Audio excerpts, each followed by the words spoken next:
ሰላም ሰላም እንዴት አላችሁ? ይህ እንግዲህ የመጀመሪያ ቪዲዮአችን ይሆናል ማለት ነው። ዌልካም ቱ ዶክተር ኒቆዲሞስ ዩቲዩብ ቻናል። ብዙዎቻችሁ በፌስቡክ በቲክቶክ ነው ከዚህ በፊት የምንተዋወቀው። አሁን ደግሞ በዩቲዩብ መተናል። ረጅም ቪዲዮዎችን ለመስራት ጠቃሚ ቪዲዮዎችን ለመስራት ሞር ደግሞ ሐኪምና ታካሚን የኢትዮጵያ ሐኪሞችና የኢትዮጵያ ሕዝብን ለማገናኘት እንሞክራለን። ብዙ እቅዶች አሉ በዚህ ዩቲዩብ ቻናል ያዘጋጀውላችሁ። ስለዚህ ቤተሰብ በመሆን አብረን እንዘልቃለን ብዬ አስባለሁ። ሼር፣ ኮፒ ሊንክ ለመደብኝ የቲክቶክ ሼር ማድረግ፣ ሰብስክራይብ ማድረግ፣ ለጓደኞቻችሁ ሼር ማድረግ አትርሱ።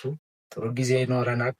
ከጤና ጋር የተያያዙ ነገሮችን እየተማማርን የእናንተን ጥያቄዎች ይመለስልን እንዲሰራላችሁ የምትፈልጉትንም ፕሮግራሞች ማወቅ የማትፈልጉት ማንኛውም የጤና ጉዳይ በሂደት እያየን እንሄዳለን። በጣም ኢንጆይ እንደምታደርጉት ተስፋ አደርጋለሁ። ሀሳብ አስተያየታችሁን ታስቀምጡልናላችሁ። ቴንኪዩ